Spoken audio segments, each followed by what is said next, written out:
Olá, meus amigos, chegamos ao último dia de data FIFA, graças a Deus. Temos uma rodada, entre aspas, cheia nas eliminatórias da América do Sul, onde o Brasil finalmente começou a subir na tabela, depois de vencer e sem convencer a equipe do Equador. E temos também continuação da Nations, né? Os últimos jogos da Nations, além da Nations Liga A, a gente também vai precisar falar da Liga B, porque a Inglaterra está na Liga B, e a gente vai falar um pouquinho sobre essa partida também. Meu nome é Theo Borges, esse é mais um Bom Dia Mercado, nosso planejamento diário sobre apostas e trade aqui no YouTube. Eu espero conseguir te ajudar a fazer o melhor planejamento possível para essa terça-feira, dia 10 de setembro.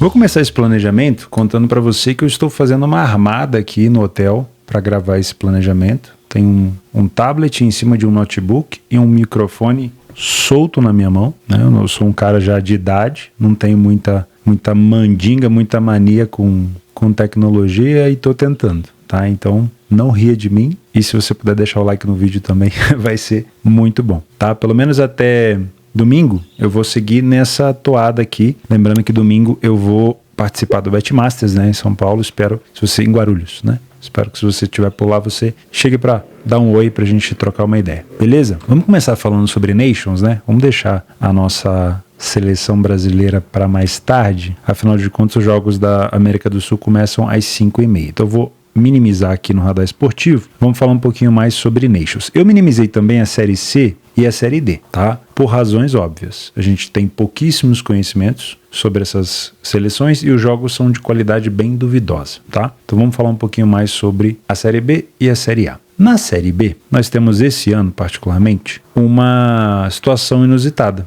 que foi a descida, né? O descenso da Inglaterra para a segunda divisão. Quando você joga uma segunda divisão de Nations, você acaba enfrentando adversários muito mais acessíveis. Foi a mesma coisa que aconteceu na temporada retrasada, se não me falha a memória, ou passada, com a Turquia. A Turquia caiu de divisão para pegar times da Série C da Nations. E a Turquia praticamente goleou todos os times. Então era uma oportunidade. Foi o que aconteceu com a Inglaterra. Dá para ver aqui na Nations, ó, que a Inglaterra ela caiu num grupo com Irlanda, Finlândia e Grécia. É um grupo acessível. Quer ver a Turquia? Acho que a Turquia subiu para aqui, ó. A Turquia já subiu para a segunda divisão, que é a Série B. A Turquia estava na Série C na Nations na temporada passada. Eu vou fazer o seguinte.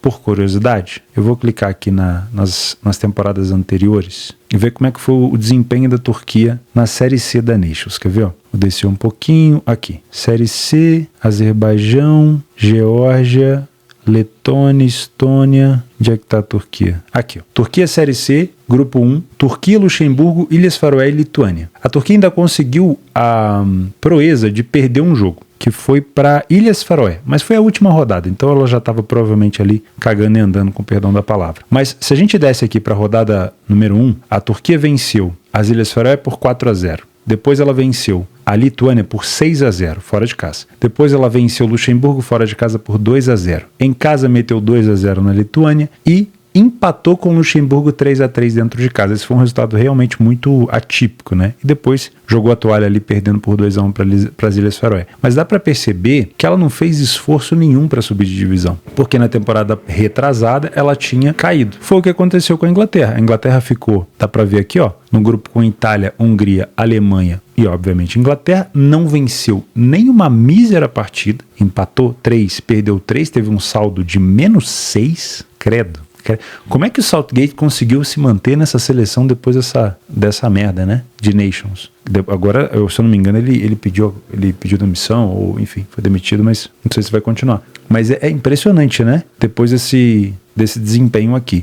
Aí ela caiu para a segunda divisão. Então ela vai enfrentar basicamente aquelas seleções que a gente comentou. Vamos voltar agora para Nations aqui, ó. Vai enfrentar Irlanda, Grécia, Finlândia. Dá para imaginar qual vai ser o rumo desses jogos. Então, esse aqui é mais um jogo da Inglaterra contra a Finlândia, obviamente extremamente favorita. Primeiro jogo da Inglaterra venceu a seleção da Irlanda por 2-0. Não é fácil jogar na Irlanda, é um time mais defensivo, mas a Inglaterra conseguiu passar o rodo e agora joga dentro de casa contra a Finlândia. Se você é um trader por aqui, muito provavelmente você vai encontrar uma situação muito favorável de controle de bola, né, no campo ofensivo. Eu percebi na Inglaterra, na Nations, na Euro, perdão, uma variação né? Era uma agressividade muito grande até marcar o primeiro gol e depois era um recuo. Não sei se era uma falta de interesse ou se era mesmo uma necessidade ou se era o estilo. Aconteceu contra principalmente a Sérvia, marcou o primeiro gol e recuou, e depois a Inglaterra teve mais uma situação que ela marcou primeiro e recuou. E aí acabou que nos outros jogos ela não saiu na frente, ela teve que buscar recuperação. Ela buscou recuperação contra a Suíça, buscou recuperação contra outra seleção, acho que foi contra... Não me lembro se foi contra a Holanda, mas na fase de mata-mata, a Inglaterra acabou saindo atrás do placar e virando jogos. Na fase de grupos, ela acabou saindo na frente e recuando. Então, é uma característica. Uma Inglaterra muito forte no início e depois um pouco mais branda. Como é Nations e como o adversário é mais acessível, eu vejo uma Inglaterra tendo plenos domínios aqui. A Finlândia não é uma seleção agressiva, não é uma seleção que fica indo para cima, é uma seleção de contra-ataque. O principal jogador da Finlândia é o Teemu Pukki, não sei se ele está convocado, joga na Inglaterra, né? Jogava no Norwich, até que eu me lembre, não sei se ele mudou. Então eu imagino um jogo bem tranquilo da Inglaterra em relação à posse de bola e controle, tá bom? Então acho que dá pra gente pensar aqui num back favorito na Inglaterra. Se você é um punter, essa cotação ela não é boa para você, porque ela já está esmagada com margem das casas de apostas. Você pode pensar num cenário de handicap asiático. Não é uma Inglaterra que fica goleando o tempo todo. Mas, por exemplo, o Harry Kane, não sei se ele está presente no plantel, imagino que sim, se ele está lesionado ou não. O Harry Kane, ele não marcou contra a Irlanda. Agora eu tô curioso para saber se ele está disponível, porque... se ele tiver, ele é o tipo de jogador que fica motivado com esse tipo de partida. Deixa eu ver lá embaixo aqui. Harry Kane. Então, deixa eu ver o último jogo da Inglaterra, se ele estava por lá, lineups. Tava. Então, se ele não marcou contra a seleção da Irlanda, pode ter certeza que ele vai estar numa fomeagem danada para tentar marcar aqui contra a seleção da Finlândia. Talvez um handicap asiático com a Inglaterra vencendo por mais de um gol de diferença pode ser interessante. Qual que é a principal dificuldade? A Inglaterra marcar o primeiro gol, né? Sair na frente, porque a Finlândia vai ficar fechadinha. Esse é o primeiro jogo que eu olharia. O segundo jogo, eu não vou falar dos outros, acho que aqui a gente pode colocar como complemento. Eu vou falar mais sobre a Série A da Nations, porque a gente tem mais jogos para focar na América do Sul. A Hungria, que perdeu para a seleção... acho que foi 2-0? Não, foi 5-0. Que perdeu para a seleção da Alemanha, enfrenta a Bósnia. Uma boa opção, né, para você dar uma resposta. Não era de se esperar uma goleada tão grande contra a Alemanha, mas era de se esperar uma Alemanha vencendo. A Hungria, quando jogou contra... foi contra a Alemanha que a própria Hungria jogou na Euro? Foi? Perdeu por 2-0. A Hungria, quando jogou contra a Alemanha na Euro, ela foi um pouco mais sucinta na defesa. Dessa vez não conseguiu se segurar, tomou muito gol no final, mas a derrota era esperada. Só a quantidade de gols que me surpreendeu um pouquinho. Jogar contra uma Bósnia que acabou tomando também uma goleada da Holanda por 5-2, chegou a estar 3-2. A Bósnia chegou até a ameaçar um possível empate, mas acabou tomando 2 gols no final. Não é uma odd ruim da Hungria. Tá? Não acho que é uma odd errada. Se a gente pegar os últimos jogos aqui da seleção da Hungria, a Hungria que está na Série A da Nations, está tendo que enfrentar time muito forte. Vamos pegar aqui os últimos jogos da Hungria nas últimas competições. Ó. Venceu a Escócia no último jogo da Euro, mas não conseguiu se classificar. Tinha perdido para a Alemanha e tinha perdido para a Suíça. Dentro de casa, nas eliminatórias da Euro, que é uma boa métrica, a Hungria ficou em casa com 4 jogos, 4 vitórias, 10 gols marcados e 2 gols sofridos. Só que os adversários eram Montenegro, Lituânia e Bulgária. E Sérvia, né? Então, assim, mantendo uma boa pressão em casa para cima dos adversários, dá até para a gente pensar numa vitória da Hungria. Porém, a Bósnia, contra a seleção da Holanda, conseguiu pelo menos uns golzinhos. Então eu não duvido aqui que se a Hungria titubear, ela pode acabar sofrendo também. Eu vou manter esse jogo para correção de preço. Não vou contestar essa odd da Hungria, não vou dizer que o favorito pode se complicar aqui, porque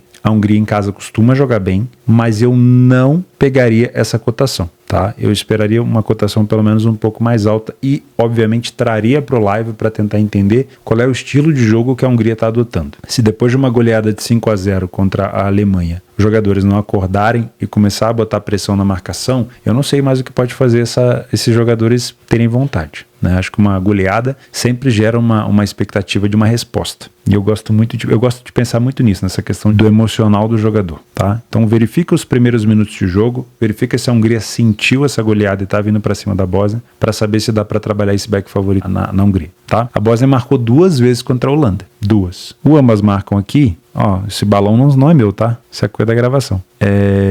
O over 1,5 aqui tá 1,33, é baixo. Mas o ambas marcam tá 1,91, quase 2. Não é tão ruim.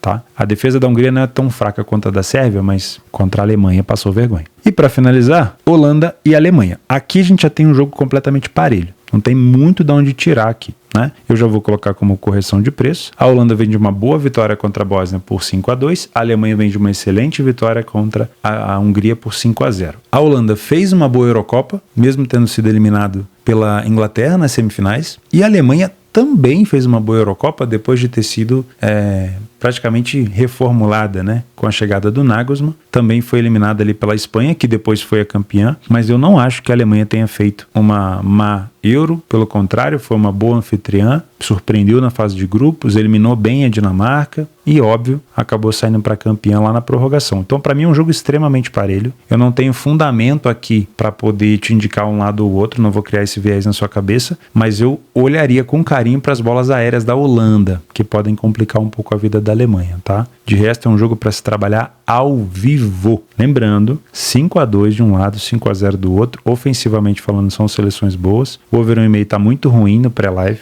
Só pegaria se fosse com uma cotação mais alta. O ambas marcam é mais complexo, né? Agora a gente tem a presença do Ter Stegen no gol da Alemanha. Deixa eu ver se ele já tá como titular. No último jogo jogou lineups Ter Stegen. O Ter Stegen, ele deu uma entrevista e eu acho que ele é um cara que ele acaba sendo injustiçado pela época, né? Pra mim ele é um dos melhores goleiros do mundo. Ele salvou muito o Barcelona. O Barcelona poderia ter passado muito mais vexame se não fosse o Ter Stegen. Mas ele caiu na mesma época do Neuer, né? Então ele ficou muito tempo ali na sombra do Neuer e agora ele vai ter a época dele. Não é um goleiro muito novo? Quantos anos tem o Ter Stegen? Para matar minha curiosidade. 32 anos. Já não é um goleiro muito novo, né? Mas agora ele vai ter um campo um pouco mais aberto aí para essa titularidade na seleção alemã, tá bom? Para mim, não tenho como te enviesar nesse jogo, porque realmente qualquer resultado aqui não me surpreenderia. São duas seleções que vieram muito bem da Euro. Vamos falar então?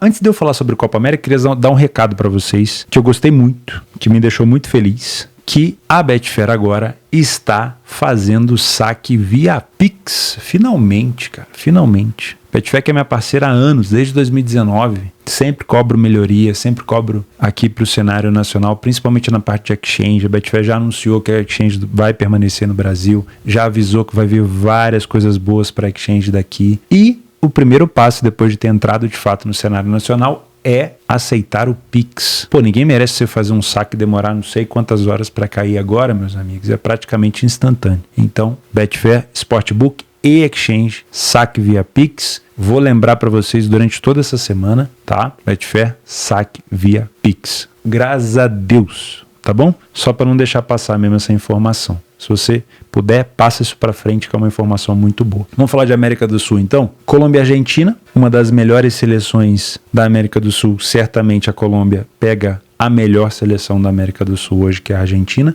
Jogo extremamente parelho. Pode ver que o mercado nem sabe o que fazer também. Temos aqui PDF de apoio. Deixa eu ver se eu consigo trocar com uma mão só. Consigo. PDF de apoio em cima dos jogos que a Colômbia fez dentro de casa e da Argentina fora de casa. Perceba que a Argentina fora, 100% de aproveitamento. Saiu na frente em todos os jogos. Não tomou nenhum gol e marcou 6. Excelente resultado da Argentina até aqui, né? A Colômbia empatou apenas uma partida, mas marcou mais gols do que sofreu. Também tem um aproveitamento e finalização muito bom. Não deixou de marcar em nenhum jogo, mesmo no jogo que empatou. Não tem um primeiro tempo tão bom. A Argentina tem um primeiro tempo melhor. O primeiro tempo da Argentina, ele é bem melhor até. Mas o segundo tempo, ele é parelho. Tá? 67% dos jogos da Colômbia e 67% também dos jogos da Argentina com pelo menos 2 golitos. Acho que dá pra gente pensar no over 1,5 aqui, não dá? Com uma odd acima de 2? Acho que dá, hein? Pelo menos uma odd acima de 2 acho que dá. Pra o restante, acho que é um jogo pra correção, principalmente se você é um trader.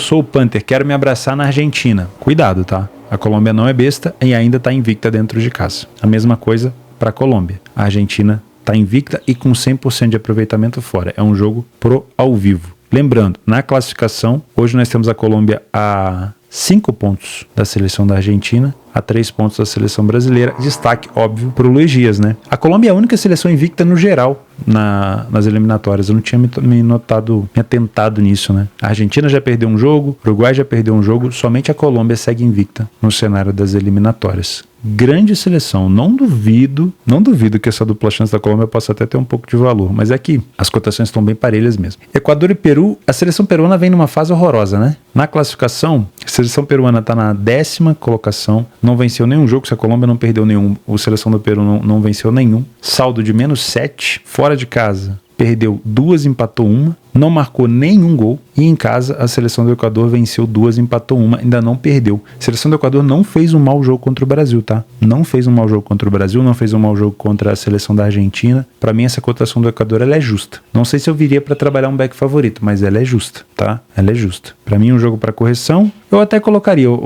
a provável vitória aqui do Equador. Com uma cotação um pouquinho mais alta, quem sabe a seleção peruana não consegue segurar o Equador no início? Você não pega a cotação do Equador acima de 2 no segundo tempo. Aí é bom, hein? Aí é bom. Deixa eu ver aqui no PDF de apoio, antes de passar para frente, se temos alguma coisa interessante do lado do Equador. Ó, 33% dos jogos do Equador apenas, ele saiu na frente do placar. Isso é ruim. Não é uma equipe que abre tanto placar. Porém, o Peru não saiu na frente nenhuma vez. E falhou em marcar em todos os jogos. Então, assim, se o Equador conseguir tomar um gol da seleção peruana, também tem que bater palma, hein? Meu Deus. O primeiro tempo do Equador não é tão bom, mas não é um time goleador. Então nem dá pra falar que o segundo tempo é melhor. É aquele tipo de situação que ele é favorito, que a cotação não tá errada, mas não dá uma confiança pra apostar, sabe? Enfim, precisa melhorar um pouco mais essa parte ofensiva do Equador. Chile e Bolívia. Bom, aqui é básico, né? Bolívia, fora de casa, é uma seleção praticamente inexistente, né? Teve 3 jogos, 3 derrotas, um saldo de -8. O Chile acabou de tomar um cacete da Argentina, tem que dar uma resposta. Vencer a Bolívia é sempre muito importante, principalmente quando ela joga fora. Nos últimos jogos, vamos lá, vamos buscar lá embaixo. Chile em casa contra a Bolívia, 5-0,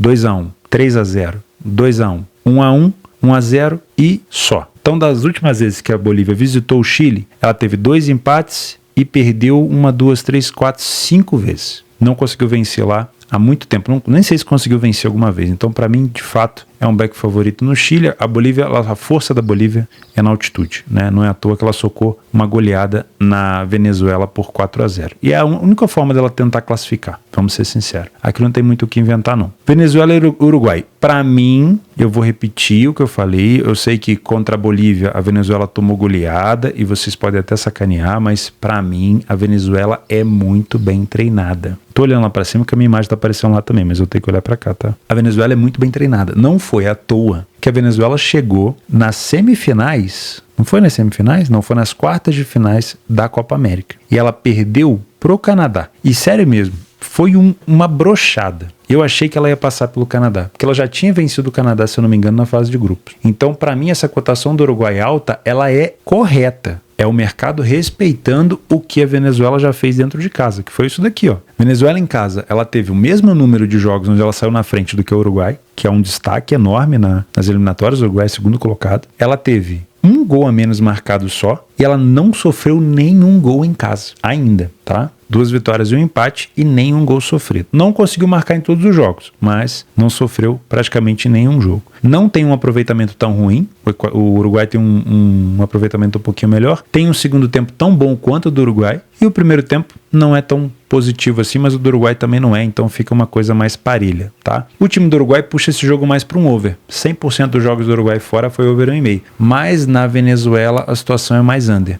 Então eu vou continuar olhando mais para um cenário de correção de preço, se você é um trader assim como eu. E para você que é um punter, eu não me abraçaria no Uruguai a qualquer custo, tá? Não me abraçaria, eu não duvido que a Venezuela dupla chance ou um mais um da Venezuela possa ter algum valor. É difícil fazer gol lá, pelo menos foi até agora. A Venezuela vem de um cacete fora de casa para Bolívia. E olha, não me surpreenderia se o Uruguai se complicasse aqui contra a Venezuela. Parasse na Venezuela, não conseguisse vencer. Porque é uma seleção bem treinada. Vai ter problemas? Vai. Não tem uma qualidade técnica no elenco tão grande, mas é uma seleção bem treinada pelo seu treinador argentino, tá bom? Não vou indicar gols por conta desse problema da parte mais under da Venezuela. Para finalizar, Brasa e Paraguai. Paraguai em casa não é uma seleção assim de se colocar tanto medo. Uma vitória, um empate, uma derrota, porém um gol marcado e um gol sofrido. Se tem uma coisa que é difícil fazer lá, é gol, né? Nos últimos jogos entre Brasil e Paraguai, quando o Brasil visitou o Paraguai, ó, em 2016, nas eliminatórias, 2-2. Em 2021, nas eliminatórias, 2-0. E agora na Copa América, lá nos Estados Unidos, 4-1 para o Brasil. Então Então, primeiro, o Paraguai já chega com o Brasil aqui, ó, entaladaço. Tem condição técnica de bater no Brasil hoje? Hoje, com o Brasil do jeito que tá, até acho que tem, hein? Até acho que tem. O Brasil hoje tá um bando também, né? Dorival, ele deu uma ajustada, mas é por aí. É isso, não tem muita coisa mais pra fazer. Mas eu ainda acho que o Paraguai, tecnicamente, não é tão forte. Tem alguns jogadores aqui e ali, né? Tem o Almiron, tem o Isidro Peter, né? Acho que é Isidro Peter, se eu não me engano, do Cuiabá. Tem outros jogadores, acho que também do Grêmio, mas não sei se é o suficiente para o Paraguai vencer o Brasil. Acho que essa cotação do Brasil ela tá baixa. Primeiro, o Brasil não vem apresentando ainda um excelente futebol. Se a gente for pensar em classificação, o Paraguai ele tem o Brasil como adversário direto. São 4 pontos de diferença só. Só que se você não pontua em casa, não vence em casa, contra as seleções menores, não adianta nada. Se o Paraguai passar a vencer Bolívia, Chile, Peru, Equador em casa, tudo bem que o Equador não é um adversário tão fácil, você pode começar a pensar em empatar contra Uruguai, Colômbia, Argentina, Brasil, Venezuela. Agora, se você não vence em casa, como é o caso não está acontecendo com o Paraguai, olhar para o Brasil e pensar só em empate passa a ser um resultado ruim. Concorda? Mas também olhar para o Brasil e pensar assim, tenho que garantir 3 pontos, aí já começa a ficar um pouco fora do contexto, né? Se vier 3 pontos contra o Brasil, cara, eles vão soltar foguete, mas não é o planejamento. A gente sabe disso. O planejamento é tentar empatar. Se o Paraguai entrar muito recuado contra o Brasil, se acontecer, quer ver? Ó,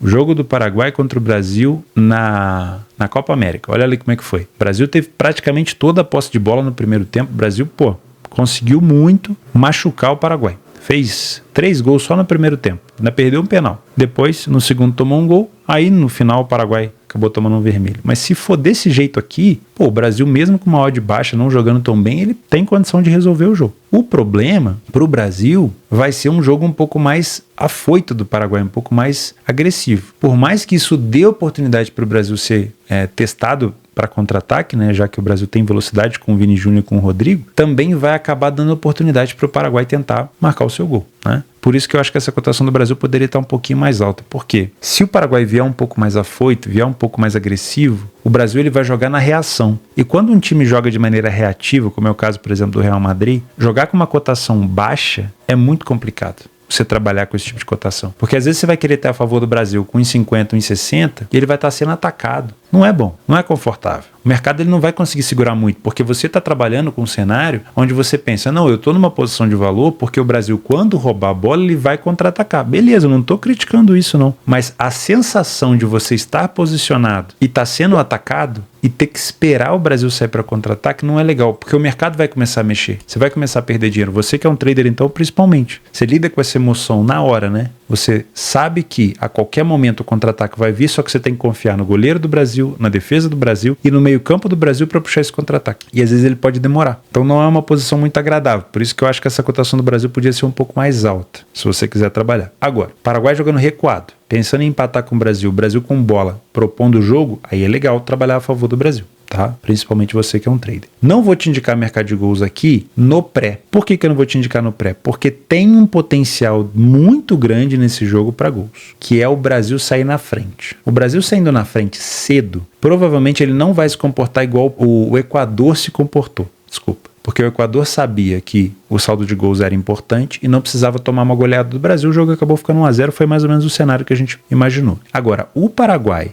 nesse cenário aqui, de 6 pontos, tendo vencido apenas uma dentro de casa, acabou de perder o último jogo contra a seleção do Brasil por 4-1. Nas eliminatórias, empatou fora de casa com o Uruguai. Estando perdendo dentro de casa para o Brasil, eu não tô vendo o Paraguai ficar recuado. Ele provavelmente vai ter o mesmo comportamento que teve na Copa América. Ele vai partir para cima. E partindo para cima, o Brasil vai poder contra-atacar. Então, o Brasil na frente, marcando cedo, o cenário de gols me agrada bastante. No 0-0 ou no 1-0 para o Paraguai, não me agrada. Porque aí o Paraguai deve continuar um pouco mais fechado, tá bom? Quero trabalhar a favor do Brasil a qualquer custo. Você falando para mim. O que eu rebato para você? Olha para o que o Brasil vem fazendo nos jogos para trás. Desempenho no Brasil na Copa América, desempenho no Brasil em alguns amistosos, desempenho no Brasil contra o Equador. É justo pensar numa vitória fácil do Brasil contra o Paraguai em 1,55? Eu não acho que é uma vitória tão fácil. Eu imagino o Brasil vencendo, mas seria uma vitória um pouco mais amarrada. Com isso, eu te aconselho pensar num cenário de odd mais alto. E não te indicaria um handicap asiático. Brasil vencendo por 2, 3 gols de diferença. É um cenário cabível, mas ele está longe. Ainda tá longe. Não sei se vai acontecer de novo o que aconteceu aqui, ó,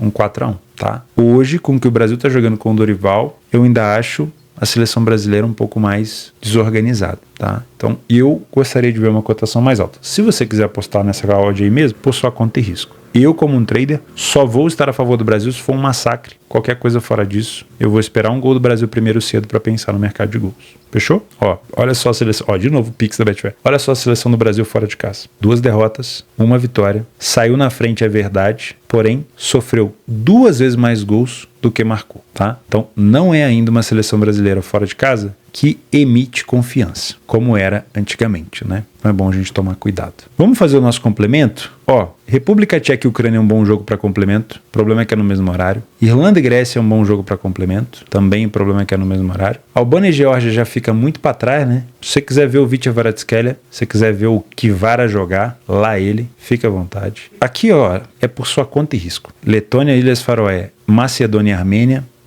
nem Andorra e Malta, tá? Além disso, temos San Marino e Moldávia nos amistosos internacionais. Canadá e México, tô fora também. Eliminatórias da Ásia. Ó, China e Arábia Saudita pode ser um jogo legal às 9 horas da manhã. A China vem de um cacete sofrido pra cima do Japão. O Japão já entra em campo contra o Bahrein, mas aí a cotação deve estar muito baixinha. Que mais? Acho que é só, né? Jogos interessantes. Copa da Croácia não. Copa da Dinamarca não. Rússia não. Copa da Eslováquia também não. Amistoso também não. CONCACAF Nations League. Quem que joga? Jamaica? Não, é isso mesmo. Vamos inventar mais nada não. Vou deixar o link aqui embaixo, ó, do Radar Esportivo, das nossas estratégias. Link vai estar aqui embaixo. Link do meu curso está aqui embaixo. Link para você se tornar membro do canal para ter acesso ao PDF de apoio vai estar aqui embaixo. Link para você se registrar na Betfair, ter acesso ao bônus exclusivo para Exchange e agora sim ter também o saque via Pix. Também está aqui embaixo. O espaço está aberto aí para vocês me corrigirem de bobeiras que eu possa ter falado. E, obviamente, para me ajudar também com complementos. Muito obrigado. Desculpa a enrolação aqui na gravação, mas é isso. A gente se vê amanhã. Um abraço. Fica com Deus.